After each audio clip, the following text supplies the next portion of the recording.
How are we doing, everybody? Today, I'm going to give you my first official mock draft for the 49ers for the 2024 draft. We're going to be doing this mock draft on Pro Football Network. You guys are going to watch me as I make the picks. I'll give you guys my rationale behind each of the picks, and this should be a whole lot of fun. There's going to be a number of more mock drafts coming up. The draft itself is just over a month away. Things are certainly going to change, but really excited to do this video today. And just before we get into the video, let's run that intro. Let's go.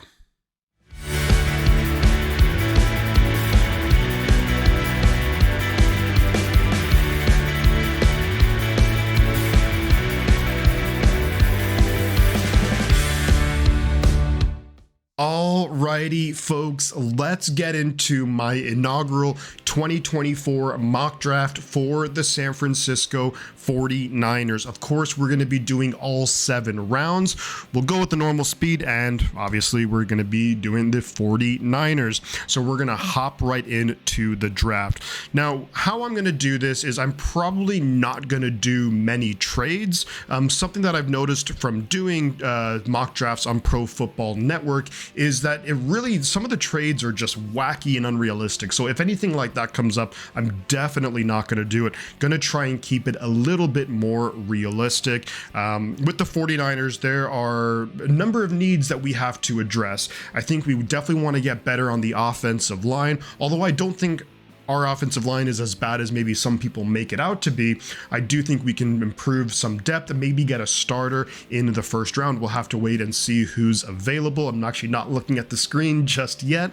Other places where we can use some depth are, maybe some impact players. I'm looking at tight end, someone to back up George Kittle. We lost Charlie Werner in free agency, who's a very good blocker. You look more at the defensive side of the ball. I think maybe someone on the edge position. You have Nick Bosa, you have Leonard Floyd, Yuta Gross-Matos. I think he's an okay player, but maybe you can use some depth and maybe someone to challenge guys like Drake Jackson and Robert Beal Jr.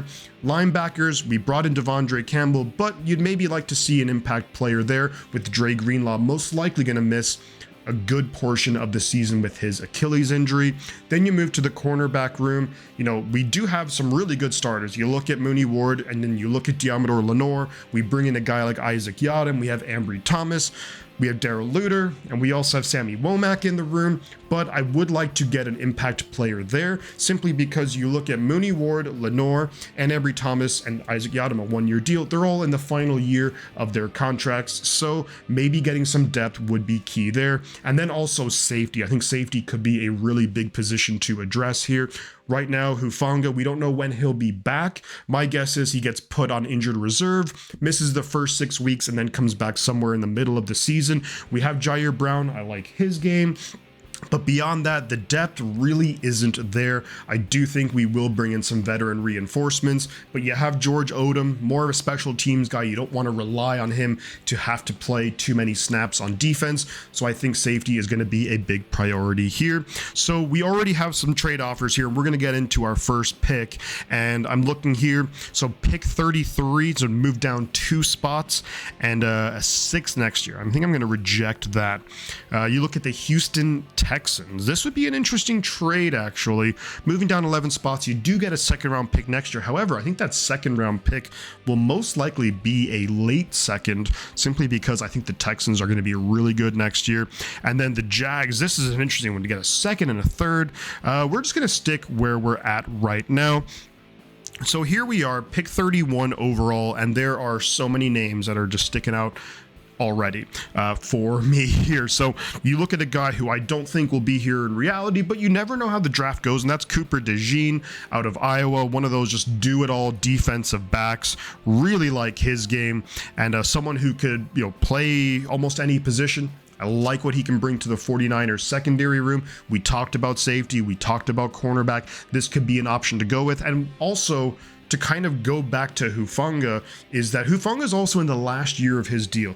We already have a lot of guys to extend. So even if Hufanga comes back, plays really good after his injury, I don't know if we'll be able to extend him. So safety, I think, is a pretty big concern here as it stands right now for the 49ers. So this is absolutely an option.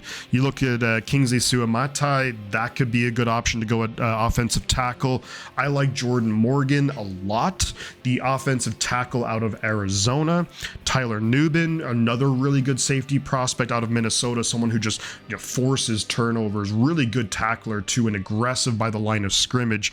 And there's just a lot of good options here, a lot of good players in this area. But I think considering that he fell this far, I'd be kind of remiss not to take Cooper DeJean. I think you gotta take him right here. Just one of those really good players that I think is just gonna help out the secondary so much. Not only this year, could start week 1 opposite Jair Brown, but looking forward, Hufanga maybe not going to be around. Who knows? We know Tashawn Gibson.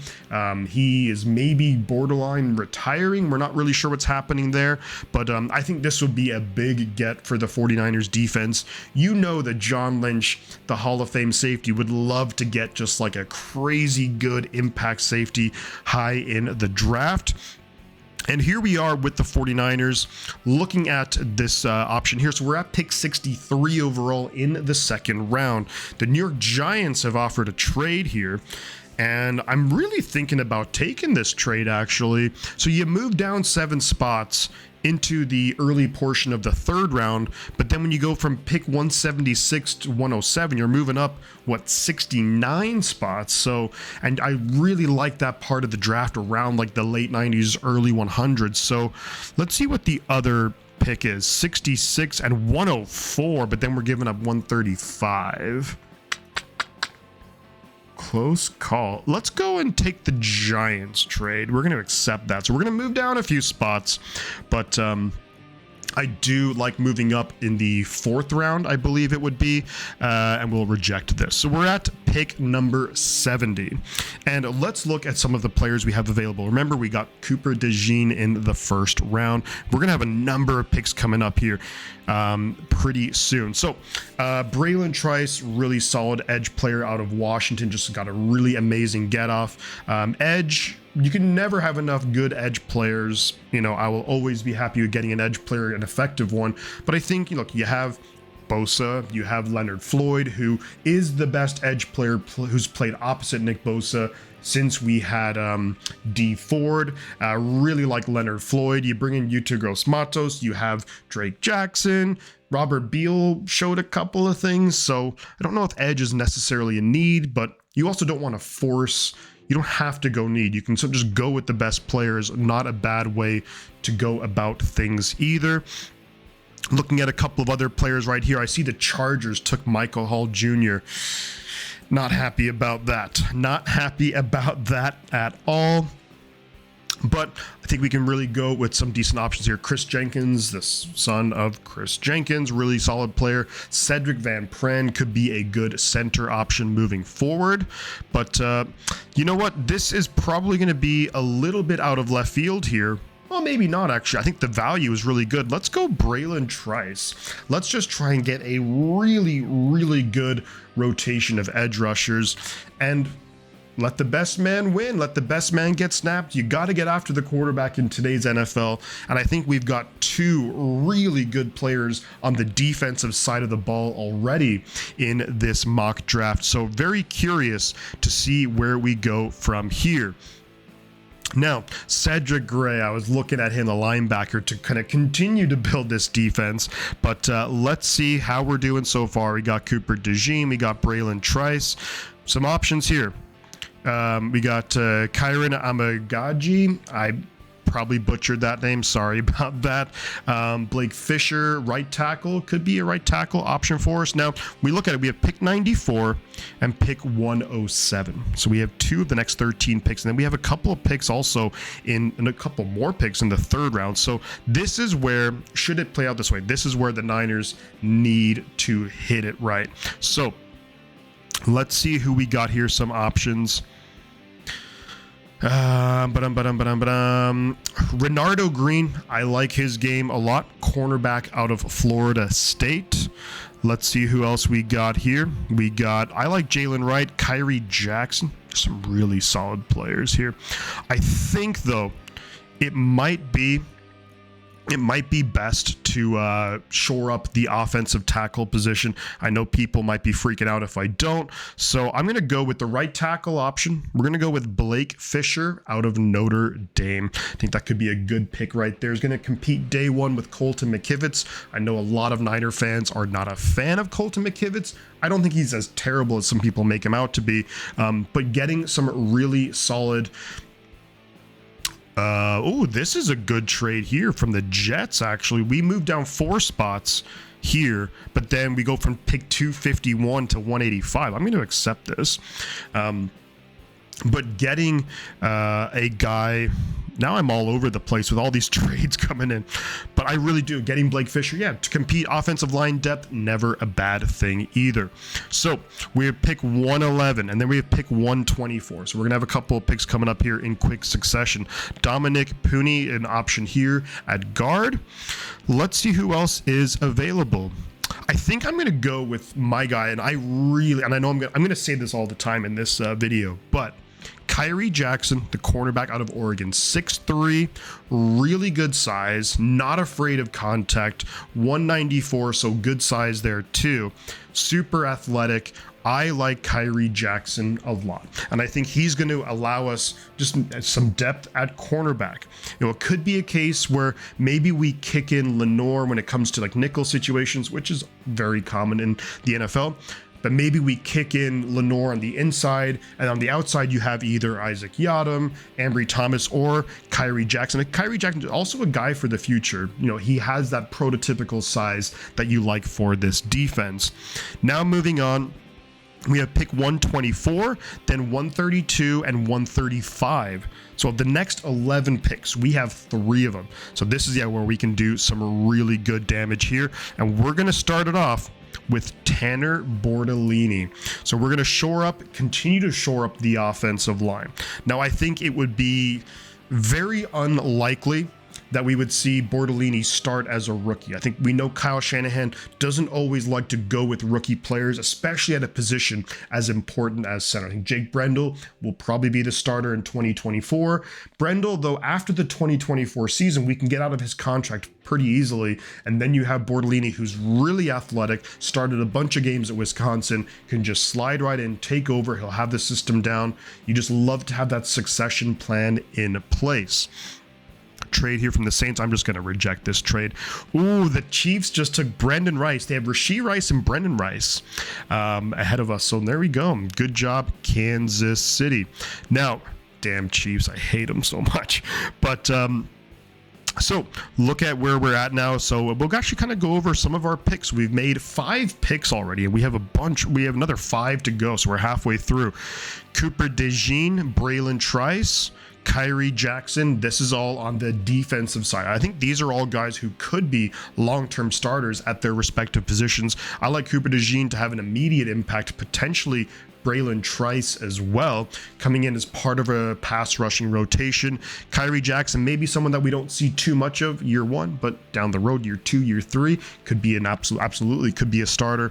And then we've got some depth on the offensive line. So we have 2 picks here in the next 4. Something that I kind of wanted to take a look at is going to be the tight end position, because after George Kittle, it's a bunch of question marks right now. Cameron Latou, we don't know really anything how he's going to look. Then you look at Braden Willis. I like his, potential, but still very unproven. I wouldn't be shocked if the Niners bring in a veteran tight end at some point just to shore up that position, but as of now, we don't have another player there. So I'm going to go and take Theo Johnson out of Penn State. Look at this guy's relative athletic score, 999, really good size, 6'6", 259. Someone who I think if you can scheme, get him open. Because you think if you have a 2 tight end set, let's say you have Ayuk, you have Debo, you have Kittle, you have McCaffrey, and then you have Theo Johnson, the defense ain't going to be focusing on Theo Johnson. So you can get some favorable matchups there, get him in space, and take it to the house. Let's go Theo Johnson, tight end out of Penn State. And so very quickly, we are back on the clock at the end of the 4th round. A couple of different options that we can go with. You look at Brandon Coleman from TCU, really solid guard option. I like him. That could be just furthering to shore up the offensive line, but I really don't know. I mean, right now we have Aaron Banks. We probably have Feliciano starting at right guard, but you have Burford. So I think we're pretty okay at guard. Jalen Ford, the linebacker from Texas, is an option. I do like Bo Limmer, but we have Tanner Bortolini, so we definitely don't need another center. But let's kind of take a look through. Ooh, okay. And this might be, I don't know if nepotism is the right word, but look, we haven't taken a wide receiver yet. And Luke McCaffrey, I actually don't think he would last this long in reality, but how about bringing in Luke McCaffrey? Look, we know that as of now, the recording, Jawan Jennings on a 1-year deal. Chris Conley, 1-year deal. Brandon Ayuk, as of now, he's going into his 5th-year option that we picked up. Deebo Samuel only signed for a couple more years. So as good as our wide receiver room is right now, getting some players for the future, not a bad idea at all. I think the 49ers would be wise to do that. And Luke McCaffrey, someone who I think would be able to seamlessly transition, really, really productive too out at Rice. And of course, he's not going to be someone that we're going to have to rely on day one. Can maybe come in certain situations, can really develop him slowly, and then maybe 2025, bam, he breaks out onto the scene. But I do like his potential a lot. Now, it's been quite a while since we've been on the board, but we are back on the board. And overall, I think we've addressed our needs fairly well. Again, you look at some of these players that we've taken, and I really like where we're standing as of right now. Let's take a look and see at some of the players who are available that we could go pick up. Now, someone here, Joe Milton, the quarterback out of Tennessee. Now, if I had done this mock draft day earlier, I probably would have actually taken Joe Milton here, but we brought in Josh Dobbs. I'm a big fan of that move. Such a good player at such a great price as well. So I don't think we need to go Joe Milton here. He would just be maybe quarterback 3, maybe getting Brandon Allen, but I don't know. I think we'll probably go, my guess is Shanahan's probably going to stick with some of the veteran guys behind Brock Purdy. I do think we can maybe use some beef here on the defensive line. You got Christian Boyd, Northern Iowa. You look at, let's go and highlight the defensive tackles available. Logan Lee out of Iowa. I do like him. Again, a hyper athletic guy. Love the athleticism. And I'm kind of partial to Iowa because of George Kittle. I think we're going to go Logan Lee. Never a bad idea to get some depth on the defensive line. Now, I do have to be very honest with you guys that once it gets to this late part of the draft, we're talking 6th, 7th round.